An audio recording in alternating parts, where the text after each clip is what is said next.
Nahmaduhu wa nasta'inuhu wa nastaghfiruh wa na'udzu billahi min syururi anfusina wa sayyiati a'malina. May yahdihillahu fala mudilla lahu wa may yudlil fala hadiyalah.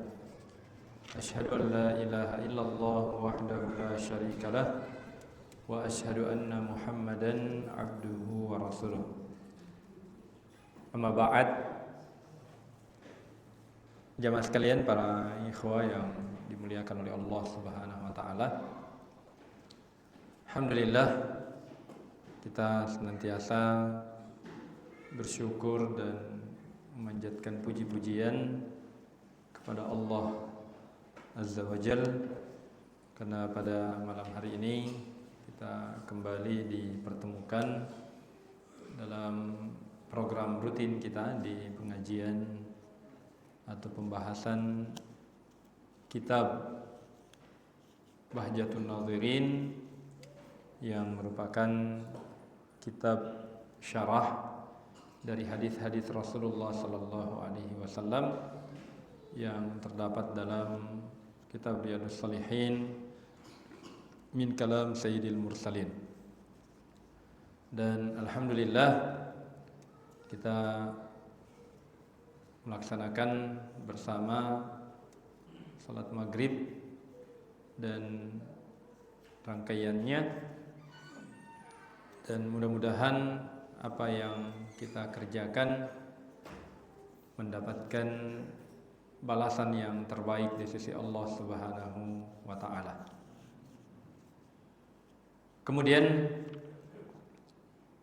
salawat beserta salam senantiasa kita aturkan kepada Nabi Muhammad sallallahu alaihi wasallam, yang merupakan teladan kita, contoh dalam setiap lini kehidupan kita, agar kemudian kita bisa mencapai bahagia di dunia ini dengan mengikuti syariat beliau, dan tentunya untuk keselamatan di kehidupan akhirat kelak.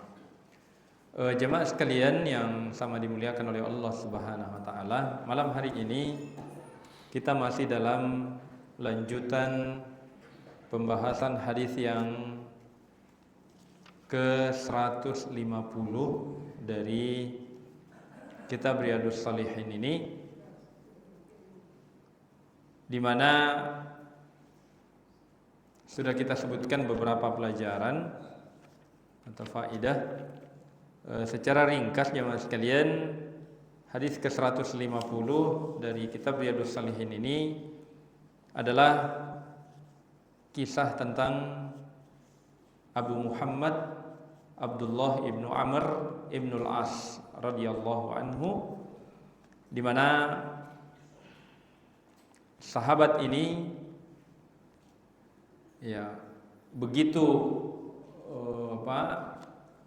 bersemangat di dalam menjalankan ibadah kepada Allah Subhanahu wa taala, sehingga melebihi dari batas normal yang Nabi sallallahu alaihi wasallam contohkan. Bahkan dalam hadis ini secara umumnya beliau sampai berdialog dengan Rasulullah untuk meminta tambahan ibadah. Jadi dia ingin setiap hari berpuasa. Tapi Rasulullah sallallahu alaihi wasallam memberikan penjelasan bahwasanya puasa yang paling terbaik adalah puasa Nabi Daud alaihi salam. Begitu juga salat malam yang terbaik adalah salat malamnya Nabi Daud alaihi salam, di mana beliau di akhir malam, di sepertiga malam terakhir, kemudian bangun melaksanakan tahajud, qiyamul lail. Dan untuk puasa satu hari berpuasa dan satu hari tidak berpuasa. Ya. Meskipun sebenarnya di masa belia, di masa muda beliau, Abdullah bin Amr ibn al-As ya, itu bisa atau mampu untuk melebihi dari apa yang yang Rasulullah batasi itu. Ya, namun ya jemaah sekalian, terdapat perkataan dari Abdullah bin Amr ibn al-As radhiyallahu anhu bahwasanya ya, bahkan beliau mengatakan falamma kaburtu wadattu anni qabiltu rukhsata nabiyillahi sallallahu alaihi wasallam. Ya, beliau mengatakan ya, ketika saya sudah menjadi tua, ya, artinya sudah berumur lanjut ya, beliau kemudian ya mengatakan seandainya dulu saya betul-betul mengikuti apa yang Rasulullah SAW ringankan bagi saya.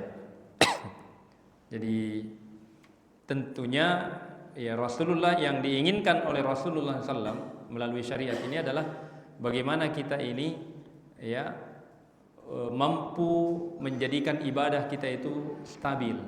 Ya.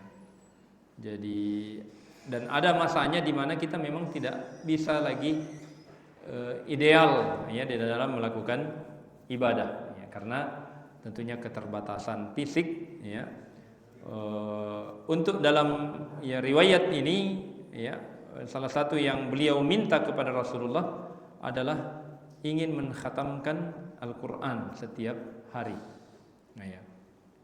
Tapi ternyata jemaah sekalian, dalam riwayat ini Rasulullah SAW memberikan batasan paling minimal ya, atau paling paling cepat ya, untuk kita membaca Al-Quran adalah di 7 hari. Ya, tentunya banyak riwayat ya, ada riwayat yang menyebutkan 3 hari, namun dalam riwayat ini 7 hari ya. Dan ini disebutkan oleh para ulama kita ya, bahwasanya dengan membaca seperti yang Rasulullah anjurkan ya, 7 hari itu adalah kondisi membaca Al-Quran di mana kita bisa ya, tenang dan mentadabburi dan membaca dengan baik ya Al-Quran itu, dibandingkan kita kurang dari 7 hari ya. Pastinya akan ada ya huruf-huruf yang terlewatkan, atau ada yang kaidah-kaidah ya, baik itu tajwidiyah dan seterusnya, yang tidak dibaca dengan baik ya. Dan ini tentunya ya merupakan halal ya, ada celah kekurangan ketika kita tidak membaca Al-Quran dengan bacaan yang murattalah ya, sebagaimana perintah Allah Subhanahu wa taala, warattilil Qur'ana tartila, bacalah Al-Quran itu dengan tartil, dengan bacaan yang semestinya. Ala kulli hal, ini secara umum hadis ya yang ke-150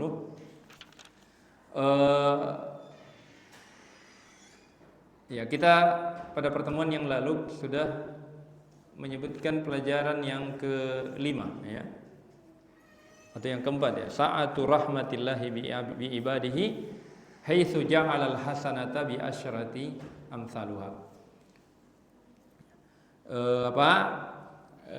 Luasnya rahmat Allah Subhanahu wa taala untuk umat ini ya, terkhusus untuk umat Rasulullah sallallahu alaihi wasallam, di mana Allah menjadikan satu kebaikan itu dilipat gandakan menjadi 10 kali lipat.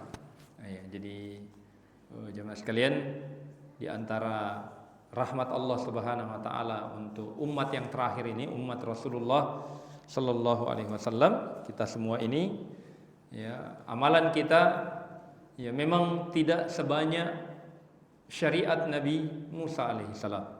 Ya. Tidak seberat apa yang dibebankan untuk umat-umat sebelum kita. Namun ya pahala yang dijanjikan oleh Allah Subhanahu wa taala itu lebih besar daripada yang dijanjikan kepada umat-umat sebelum kita. Ya, jadi bayangkan ya Mas sekalian, ibadah-ibadah yang sederhana, yang ringan yang kita bisa kerjakan bahkan dalam kondisi-kondisi yang ya mungkin ya enak perasaan kita ya. Jadi kalau kita sholat ya seperti di tempat kita ini alhamdulillah dingin ya, sejuk. Biar lama imam ya tidak terasa berat kita ya. Jadi ada memang kadang kondisi di mana kita beribadah dalam keadaan ya tenang dan menyenangkan ya.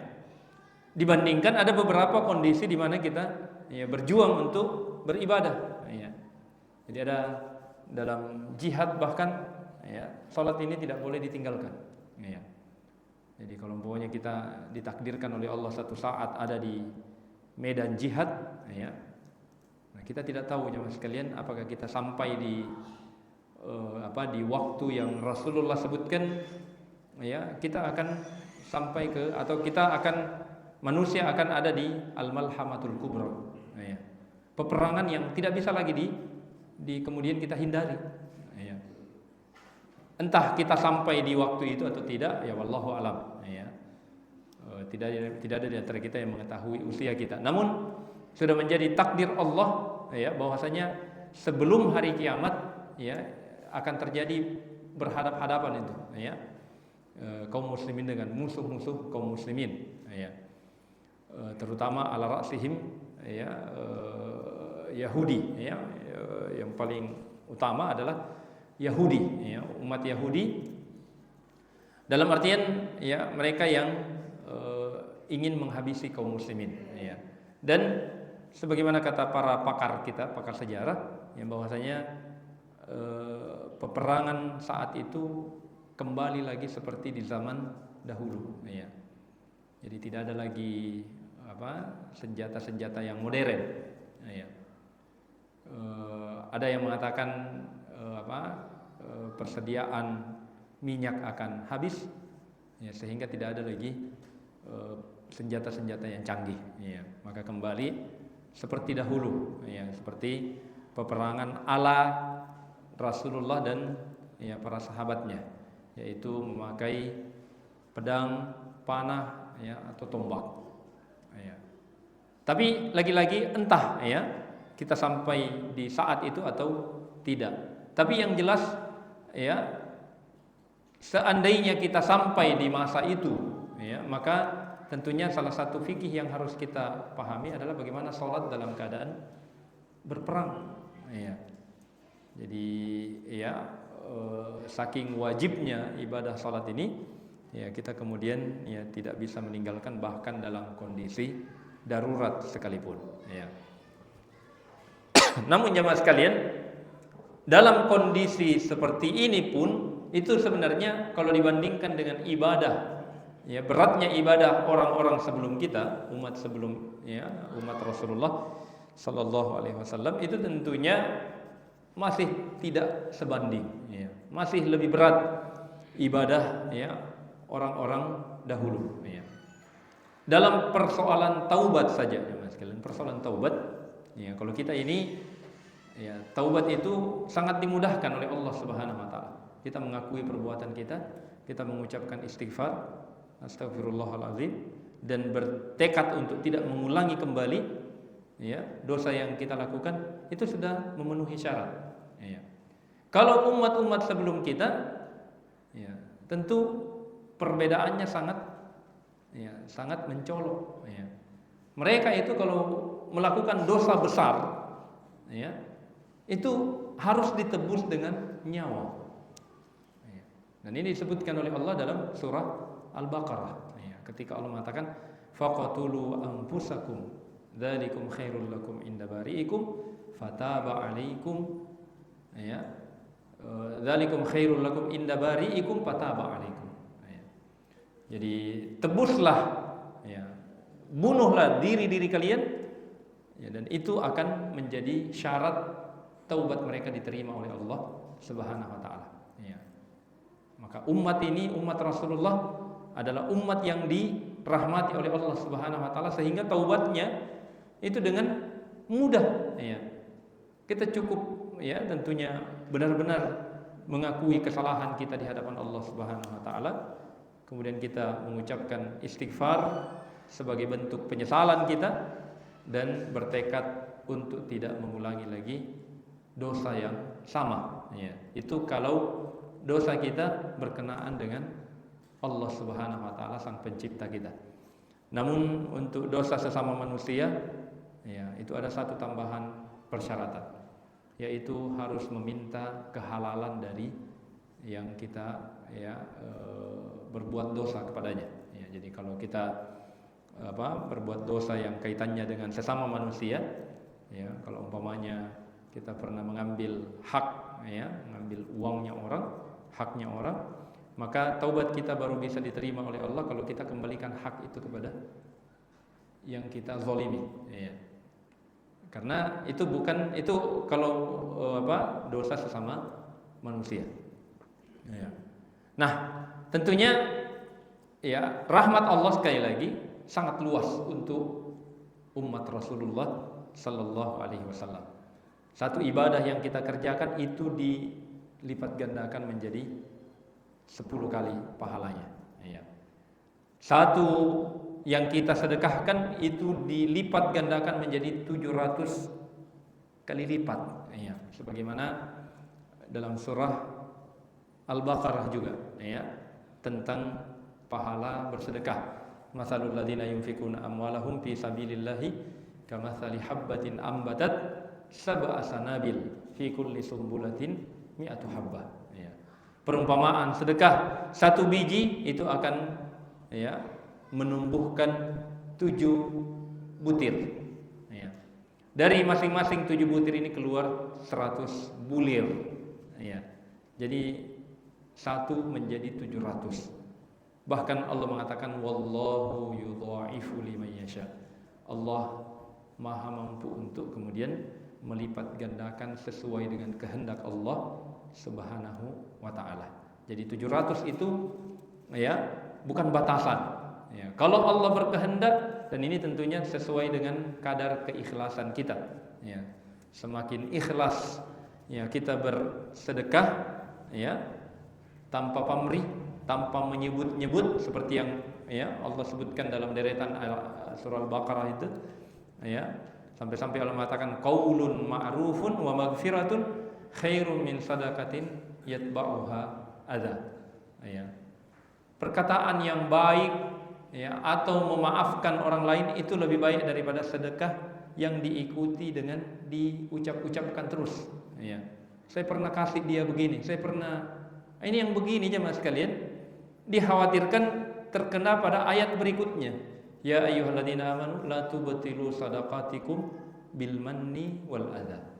Wahai orang-orang yang beriman, jangan kalian menghabiskan pahala sedekah kalian dengan mengucap-ucapkan dan mengikuti gangguan atau menyakiti perasaan orang yang menerima. Ya. Jadi jemaah sekalian, sebenarnya sedekah ini paling afdolnya adalah disembunyikan. Ya. Dilakukan dengan sembunyi-sembunyi. Sebagaimana 7 golongan yang akan dinaungi oleh Allah, salah satunya adalah seseorang yang bersedekah dan menyembunyikan sedekahnya itu. Artinya tidak dipamer, ya, tidak disebut-sebut, ya. Sampai-sampai saking ikhlasnya tangan kirinya itu tidak mengetahui apa yang disedekahkan oleh tangan kanannya. Ini kinayah tentunya, ya, saking diikhlaskannya sedekah itu. Ya, ini yang paling terbaik, ya. Dibandingkan kemudian, ya, kalau kita mau mengatakan, ya, memberikan motivasi untuk orang lain, lebih baik kita, ya, sibuk menjaga keikhlasan kita daripada kita mengorbankan keikhlasan kita dengan dalih memberikan motivasi orang lain. Ya.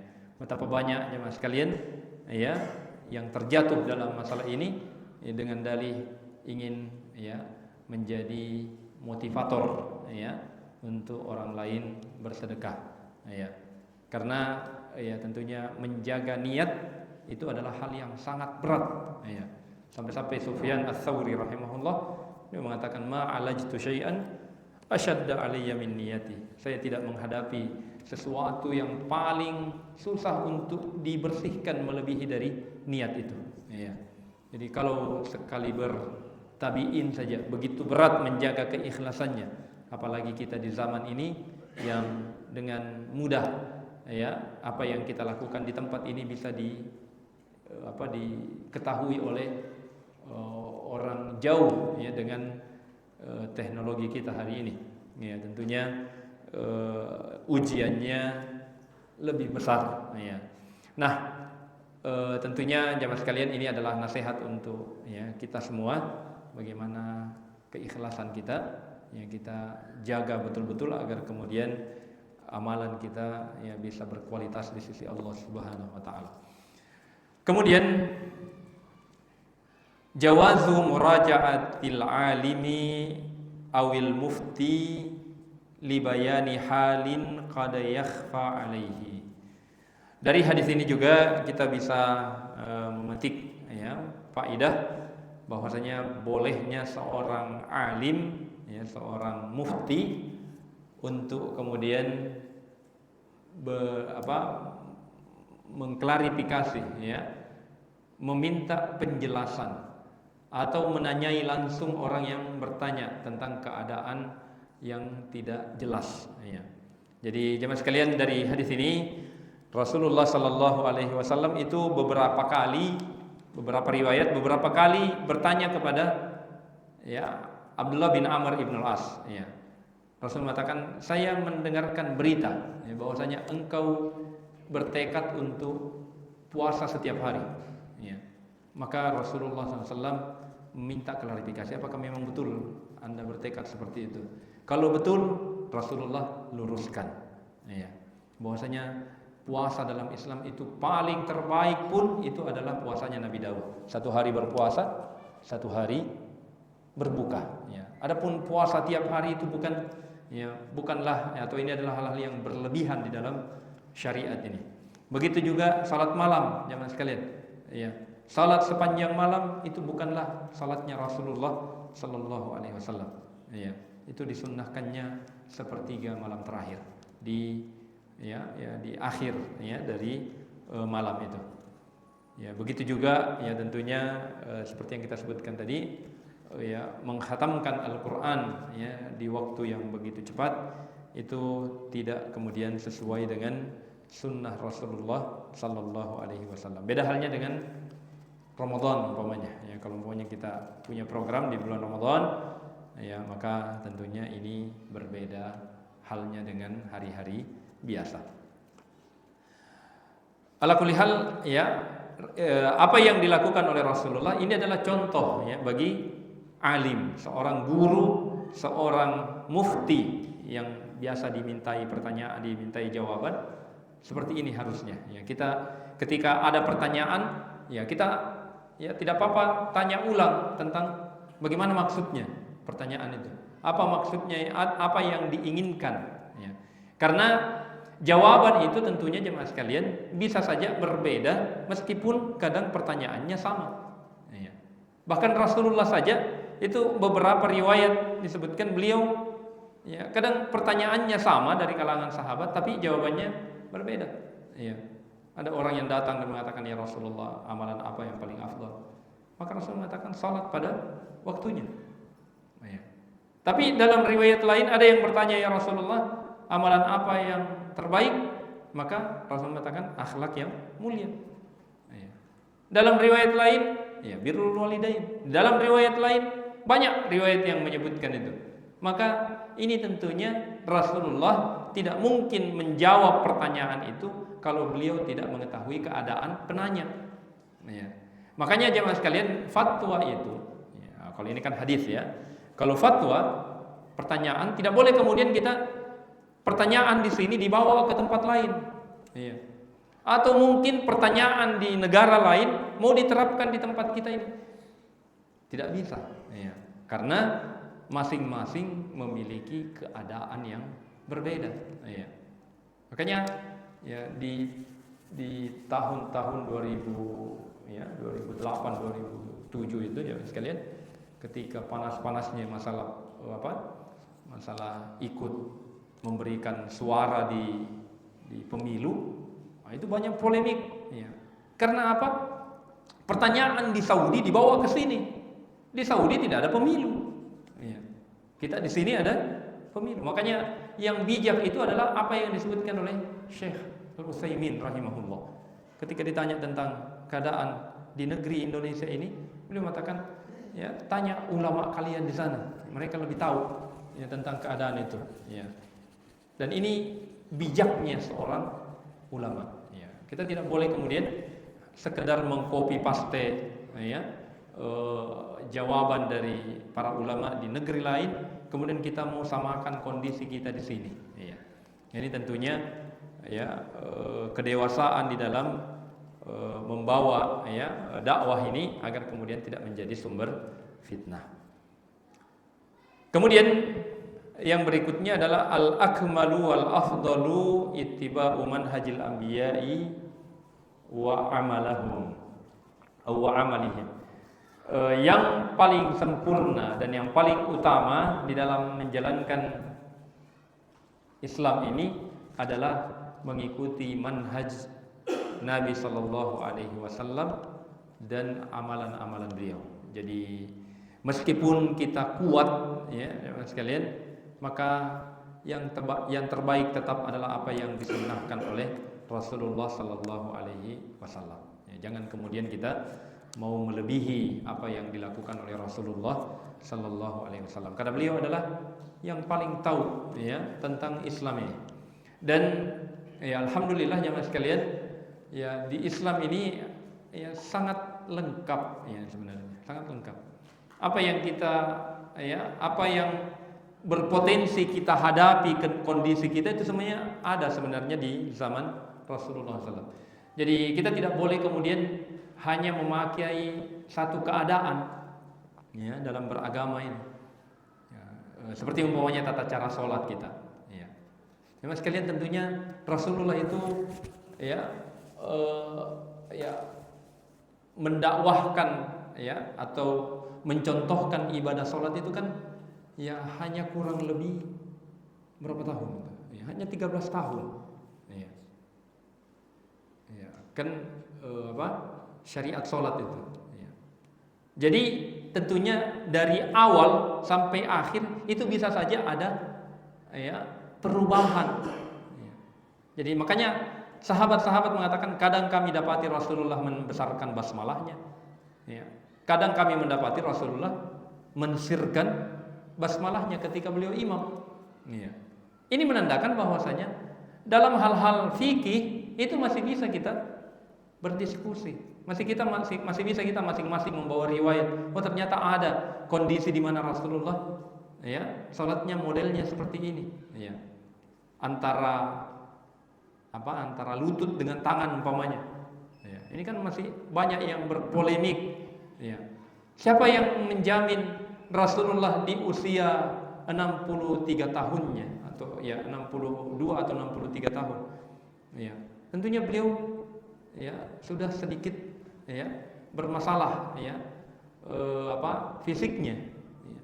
Bisa saja tidak bisa lagi ideal, tidak bisa lagi lututnya duluan. Ya. Boleh jadi tangannya duluan. Ya.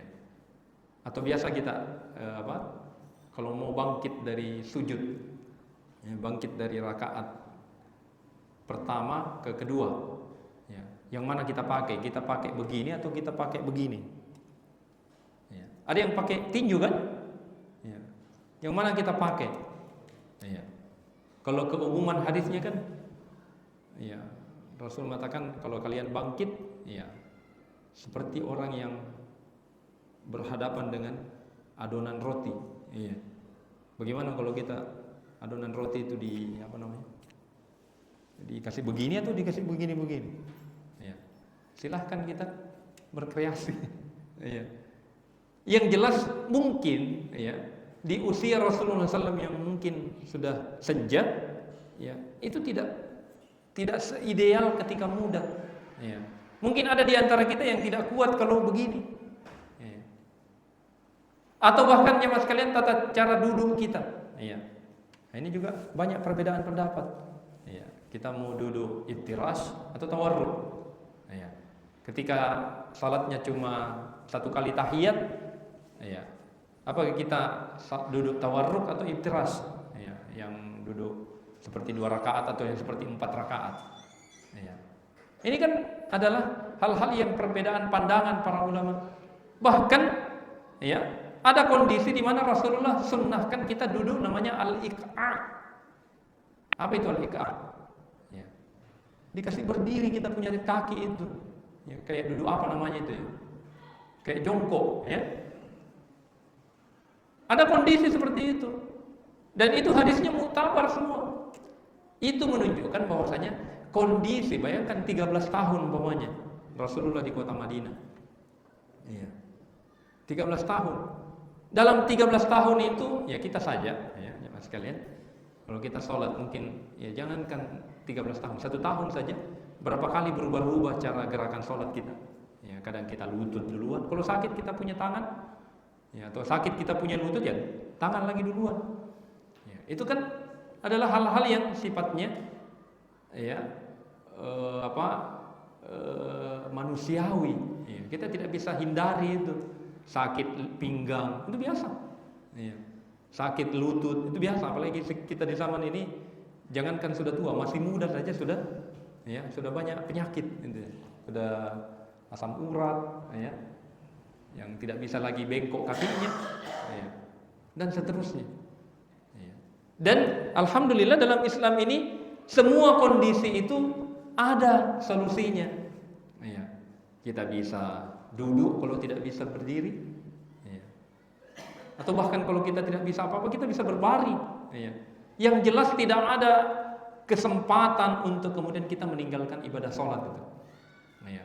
Makanya Umar bin Khattab ketika beliau di akhir hidupnya, beliau kan ditikam ya, sholat subuh ditikam. Ya. Dan salah satu anak, ya, 3 kali tikaman itu. Dan Abu Lu'lu' al-Majusi itu punya ya model, kan dia orang Majusi Persia ya. Senjatanya orang Persia itu memang kelihatannya satu tapi matanya 5 begini. Ya, jadi kalau menikam ya 5 kali kena. Ya.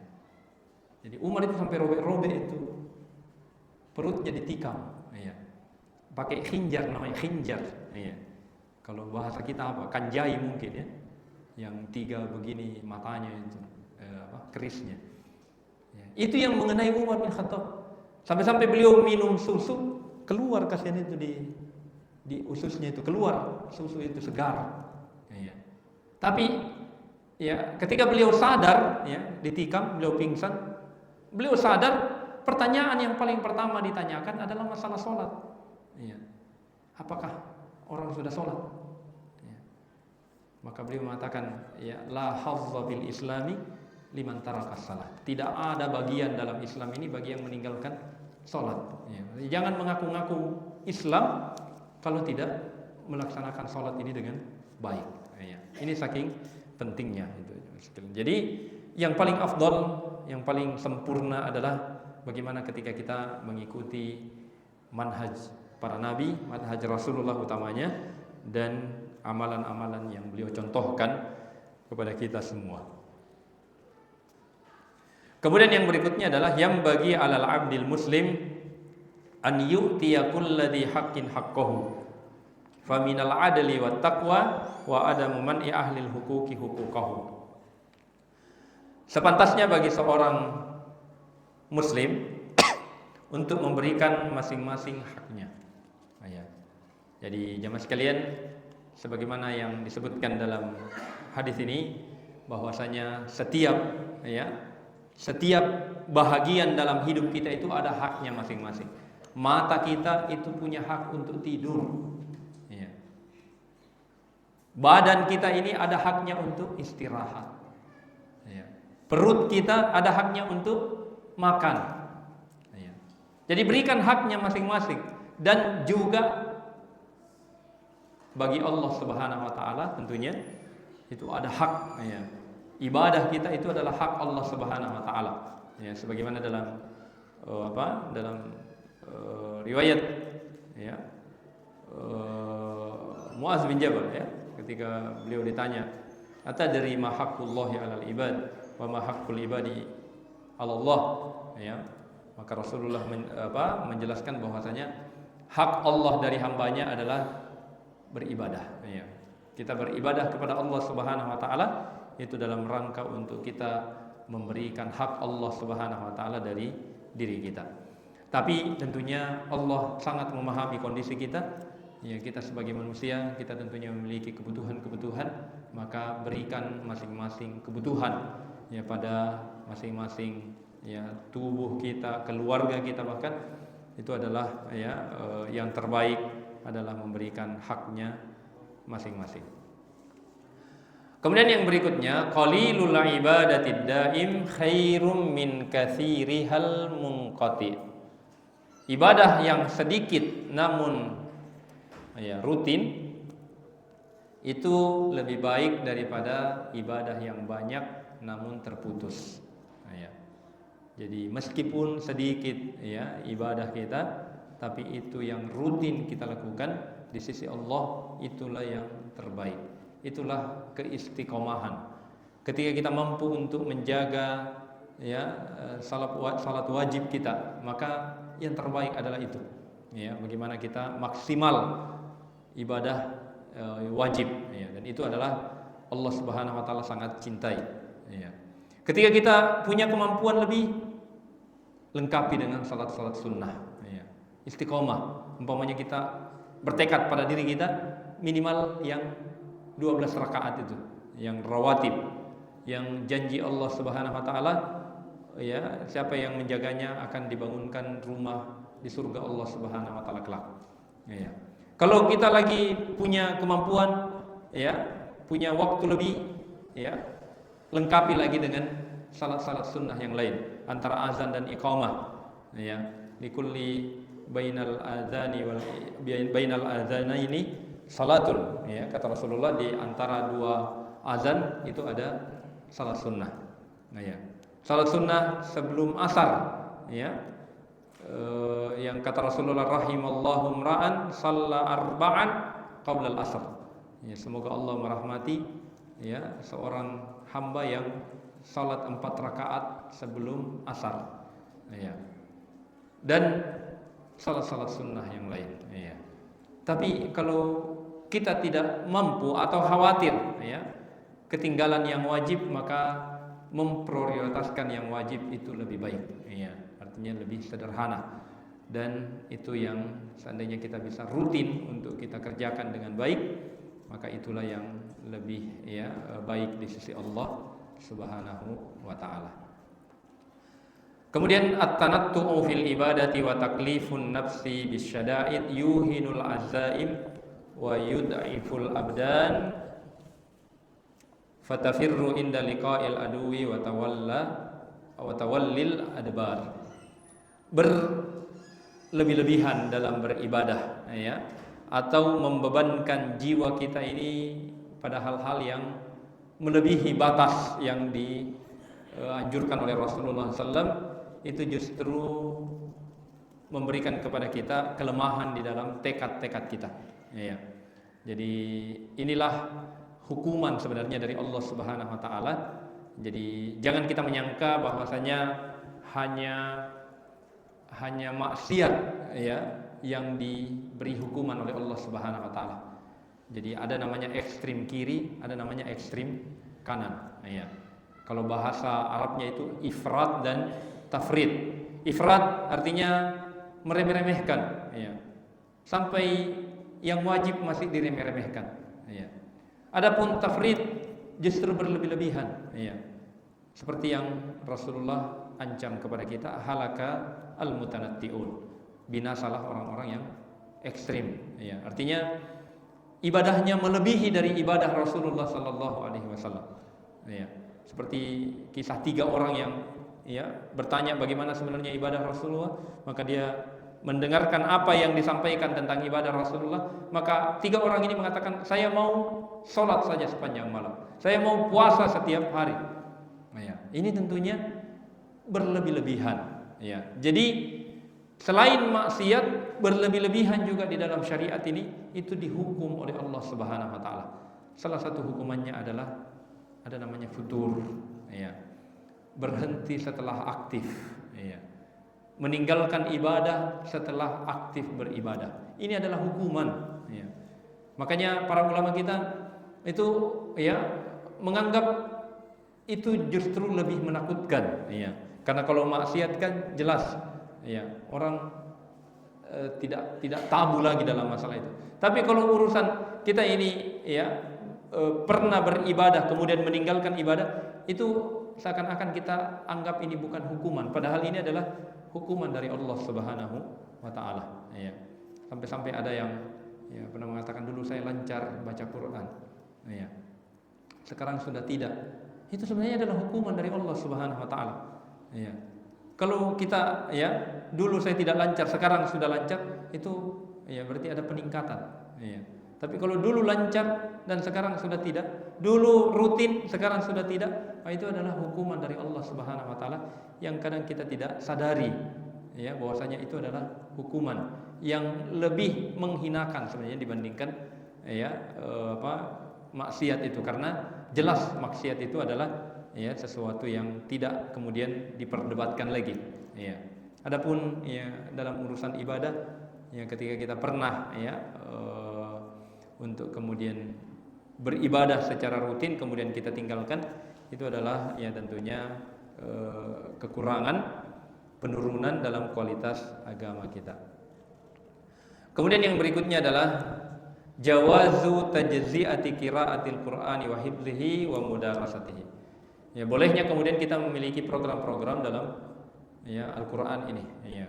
Kita umpamanya, ya, punya program hafal, ya, dalam beberapa hari hafal beberapa ayat, ya, atau beberapa pekan kita hafalan seperti ini, itu adalah sesuatu yang dibolehkan, bukanlah sesuatu yang dilarang. Jadi para sahabat, ya, itu, ya, sepeninggal Rasulullah mereka betul-betul mencari, ya, riwayat-riwayat Al-Quran itu. Di antaranya harus belajar ke Aisyah radhiyallahu anha, ya. Mereka datang kemudian diajari 10 ayat, ya. Datang berikutnya lagi dikasih lagi 10 ayat. Jadi memang seperti itu, ya, bertadarruj, berjenjang di dalam mempelajari agama Allah Subhanahu wa taala ini. Jadi jangan kita, ya, langsung bersemangat di satu keadaan tapi tiba-tiba langsung hilang, ya. Jadi kata para ulama kita, man dakhala fil ilmi jumlatan kharaja minhu jumlatan. Siapa yang masuk pada ilmu ini sekaligus, maka juga akan hilang sekaligus, ya. Jadi kalau kita mau langsung kuasai semua, itu tidak mungkin, ya, Mas sekalian. Kita butuh waktu, ya. Kapasitas otak kita ini untuk menguasai satu ilmu itu, ya, tidak seperti komputer, ya. Begitu copy langsung paste, ya. Kita ini hafal, ya, kadang hilang, ya, atau susah masuk, ya, cepat hilang. Nah, ini yang penyakitnya, ya. Susah masuk tapi cepat hilang, ya. Ada juga yang diberikan keutamaan lebih oleh Allah Subhanahu wa taala, ya. Konon katanya orang-orang Pakistan itu hafalannya kuat sekali, ya. Jadi pernah ada tempat fotokopi, ya, tempat fotokopi kitab, ya, terkenal di kampus-kampus itu, ya. Ada orang India yang mau sebenarnya fotokopi kitab, ya, tapi ternyata, ya, dia tidak punya uang, kasihan, ya. Akhirnya dia minta saja, coba saya lihat saja dulu bukunya itu. Jadi dilihat bukunya, dibaca, akhirnya bilang, sudah, tidak usah, saya tidak butuh lagi fotokopi, saya sudah hafal, ya.